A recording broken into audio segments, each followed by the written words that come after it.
Hello friends, welcome to my channel. आज हम पढ़ेंगे सेकंड स्कीम के बारे में, जो कि है पीएम फसल बीमा योजना। तो पीएम फसल बीमा योजना जो है 2016 में लॉन्च हुई थी और 21 मिनिस्ट्री के अंडर आती है, ministry of agriculture and farmer welfare.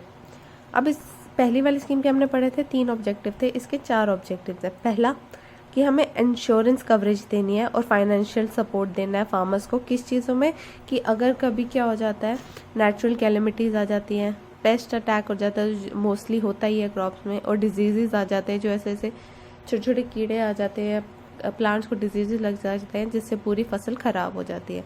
तो उनके लिए इंश्योरेंस कवरेज देना है और फाइनेंशियल सपोर्ट देना है। दूसरा कि हमें गवर्नमेंट को देखना है कि फ्लो ऑफ क्रेडिट जो है एग्रीकल्चर सेक्टर में वो होता रहना चाहिए, तो उसके लिए उनको पैसे प्रोवाइड करते रहने चाहिए। तीसरा कि फार्मर्स कभी क्या होता है, उनकी क्रॉप जो अच्छे से एक सीज़न बहुत अच्छी लगी है तो अगले सीज़न नहीं लगी है, तो एक सीज़न पैसा मिला अगले सीज़न नहीं, तो उसको रोकने के लिए, स्टेबलाइज करने के लिए इनकम ऑफ फार्मर्स को क्या करना है कि वो देते हैं ताकि वो स्टेबलाइज रहे और उनकी जो इनकम है वो चलती रहे, ताकि वो अगले साल अच्छे क्रॉप्स ग्रो कर सके। और उनको एनकरेज करना है फार्मर्स को कि वो नए नए इनोवेटिव आइडियाज़ और मॉडर्न एग्रीकल्चर प्रैक्टिसेस अपनाएं, जैसे कि इजराइल की है। तो हमारे इंडिया बहुत सारी इजराइल की टेक्निक्स जो उनको कॉपी करता है। इजराइल में सब कुछ कम, पानी कम होने की वजह से, सब कुछ कम होने की वजह से, लेकिन उनकी टेक्नोलॉजी इतनी अच्छी है कि उनकी क्रॉप्स बहुत अच्छी ग्रो होती है। अब ये बेनिफिट्स किस किस को मिलते हैं, ठीक है, ये सारे फार्मर्स जो शेयर क्रॉपर्स है या टेनेंट फार्मर्स हैं, उन सबको ये बेनिफिट इस योजना से मिलता है, जो कि अपनी क्रॉप ग्रो कर रहे हैं एक नोटिफाइड एरिया में और जिनका उनको अच्छा लगता है कि क्रॉप का अच्छा इंटरेस्ट मिलेगा। अब इसके फीचर्स क्या है, ये सेंट्रली स्पॉन्सर्ड स्कीम है, मतलब इसमें स्टेट का भी रोल होता है। इट रिप्लेस, और जितनी भी पहले इंश्योरेंस स्कीम्स थी उन सबको रिप्लेस करके, जैसे कि नेशनल एग्रीकल्चरल इंश्योरेंस स्कीम या modified national agricultural insurance schemes, इसको रिप्लेस कर दिया है और अब एक ही आ गई है फसल बीमा योजना। और इसके साथ एक और योजना है जो है restructured weather based crop insurance scheme, restructure weather के हिसाब से क्रॉप इंश्योरेंस स्कीम। तो ये 2 योजना है, फसल बीमा योजना और restructure weather based crop insurance scheme, यही 2 योजना है। बाकी जितनी भी इंश्योरेंस स्कीम से लेकर योजनाएं थी उन सबको रिप्लेस कर दिया गया। अब इसमें प्रीमियम क्या है कि फार्मर्स को कितना पे करना पड़ता है प्रीमियम, 2% जितने भी खारिफ क्रॉप्स है, 1.5% राबी क्रॉप्स के लिए और 5% एनुअल कमर्शियल और हॉर्टिकल्चर क्रॉप्स के लिए। तो पहले क्या होता था कि ये प्रीमियम जो है बैलेंस होता था, स्टेट को 50% और सेंटर को 50%, बट अब इसमें चेंजेस आ गए, वो मैं आपको आगे पढ़ाऊंगी। अब सेंट्रल सब्सिडी, अब इसके अंदर सब्सिडी जो है वो 30% दी जाती है अनइरिगेटेड एरियाज़ को पर क्रॉप और 25% दी जाती है इरिगेटेड एरियाज़ पर क्रॉप को। अब ये जो पॉइंट है वॉलंटरी है सारे लोनी फार्मर्स के लिए कि उनको लेना है या नहीं लेना है, वो भी मैं आगे पढ़ाऊंगी, वो चेंजेस में है।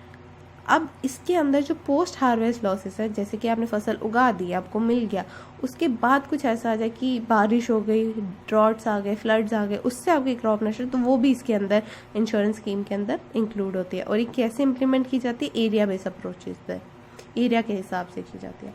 अब इसकी इम्प्लीमेंटेशन जो है वो कैसे की जाती है, तो जो भी प्राइवेट सेक्टर इंश्योरर होते हैं और पब्लिक सेक्टर इंश्योरेंस, दोनों, पब्लिक सेक्टर इंश्योरर और private sector insurer. Public sector में जैसे आगे agriculture insurance company of India और यूनाइटेड इंडिया इंश्योरेंस कंपनी, तो ये दोनों जो है मिलकर क्या करती है, इसको इम्प्लीमेंट करती है स्कीम को, ठीक है।